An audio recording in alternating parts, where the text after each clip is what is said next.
ទាំងអស់គ្នាថ្ងៃនេះអ្នកគ្រូមានដំណឹងល្អចង់ប្រាប់កូនណាថ្ងៃនេះអ្នកគ្រូមានរបស់ពិសេសចែកជូនឲ្យបងប្អូនញ៉ាំយេអ្នកគ្រូឯងចែកអីគេឲ្យពួកខ្ញុំញ៉ាំចែកត្រេនមែនអ្នកគ្រូចែកអីលឿនមកខ្ញុំពងហេផងអីកូនឯងគិតដល់ណាហើយអ្នកគ្រូកំពុងតែឃ្លានត្រេនគ្មានលុយទៅត្រេនហូបតែមានត្រេនណាយកមកផ្ញើកូនឯងនេះណែអ្នកគ្រូមានថ្នាំព្រូនយកថ្នាំព្រូនយកមកចែកកូនឯងឲ្យហូបទៅទម្លាក់ព្រូនចោល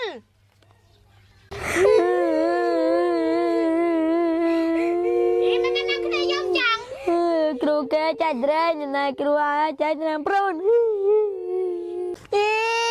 អ្នកគ្រូមានលុយណាតែត្រេនណាយកមកចែកកូនឯងដោយគ្រូគេតាមអីគ្រូគេមានលុយអ្នកគ្រូនេះគ្មានលុយតែត្រេនយកមកចែកទេមានតែយកថ្នាំព្រូនយកមកចែកឲ្យកូនឯងតើឥឡូវបាត់យកមកអ្នកគ្រូចែកថ្នាំព្រូនឲ្យម្នាក់មកក្របនេះខនតស្មានតែអ្នកគ្រូឯងចែកត្រេនក៏ប៉ុន្តែអ្នកគ្រូឯងចែកថ្នាំព្រូនសោះណែអ្នកគ្រូចែកឲ្យម្នាក់មកក្របយកទៅហូបខ្ញុំមិនហូបទេយីតាហូបយកគ្រូកាត់បន្ទោ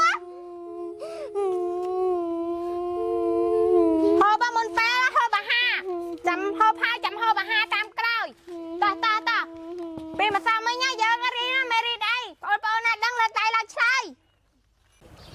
បងឈីយ៉ាយើងមិនបាច់ឆ្លើយទេទូអ្នកគ្រូសួរអីក៏យើងមិនបាច់ឆ្លើយដែរចាំពេលអ្នកគ្រូចែកត្រេនណាឲ្យយើងហូបចាំពេលគាត់សួរអីយើងឆ្លើយ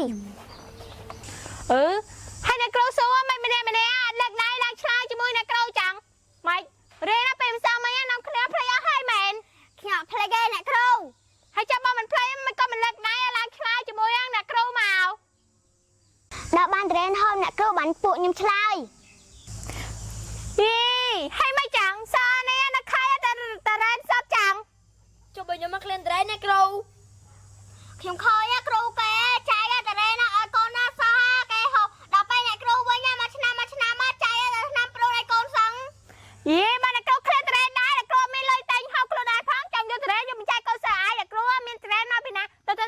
បានហើយយើងឲ្យចូលមកមេរៀនថ្មីថ្ងៃនេះយើងរៀនអំពីមេរៀនក៏គឺសត្វកង្កែបថ្ងៃនេះយើងរៀនកខប៉ុន្តែយើងច្រៀងជាបទចម្រៀងចាំអ្នកគ្រូច្រៀងឲ្យកូនឲ្យស្ដាប់ហើយអ្នកគ្រូឲ្យកូនឡើងច្រៀងម្នាក់ម្ដងក៏គឺសត្វកង្កែបខារះឆែបអាសខគូក